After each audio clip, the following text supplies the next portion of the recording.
લીંબડી ખાતે ₹6.11 કરોડના ખર્ચે નવનિર્મિત એસટી ડેપો વર્કશોપનું ખાતમુહૂર્ત કરવામાં આવ્યું.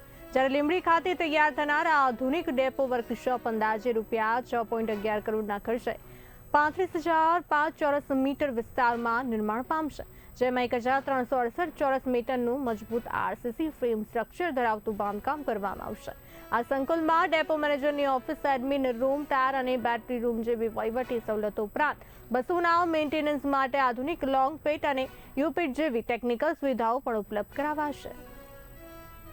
રાજકોટ આજે લીંબડી મુકામે વર્કશોપના નવીન મોડર્ન ખાતમુહૂર્ત પ્રસંગે માનનીય મંત્રી શ્રી દર્શનાબેન વાઘેલા, શહેરી વિકાસ અને શહેરી ગૃહ નિર્માણ, તેમજ સંસદ સભ્ય શ્રી ચંદુભાઈ સિહોરા સાહેબ, તેમજ લીંબડી તાલુકાના અલોકલાડીલા એમએલએ શ્રી કિરીટભાઈ રાણા સાહેબ, તેમજ જિલ્લા પંચાયતના સદસ્યો, તાલુકા પંચાયતના સદસ્યો, નગરપાલિકાના પ્રમુખ રઘુભાઈ પટેલ સાહેબ, તેમજ તમામ શહેરીજનો અહીં આવેલા.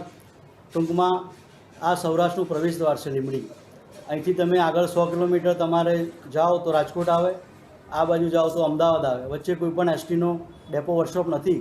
એટલે માનનીય સરકારશ્રી તેમજ આપણા ડેપ્યુટી સીએમ સાહેબ અને અમારા વાહન વ્યવહાર મંત્રી શ્રી હર્ષભાઈ સંઘવી અને પ્રવીણભાઈ માળી સાહેબના ઈચ્છા હતી કે ભાઈ અહીં આખો મોડર્ન, કારણ કે હવે એસટી નિગમમાં પણ BS6 ટેકનોલોજીવાળી બસો આવી છે, ઇલેક્ટ્રિક બસો આવી છે, વાતાનુકૂલિત વોલ્વો અને એસી બસો પણ આવી છે.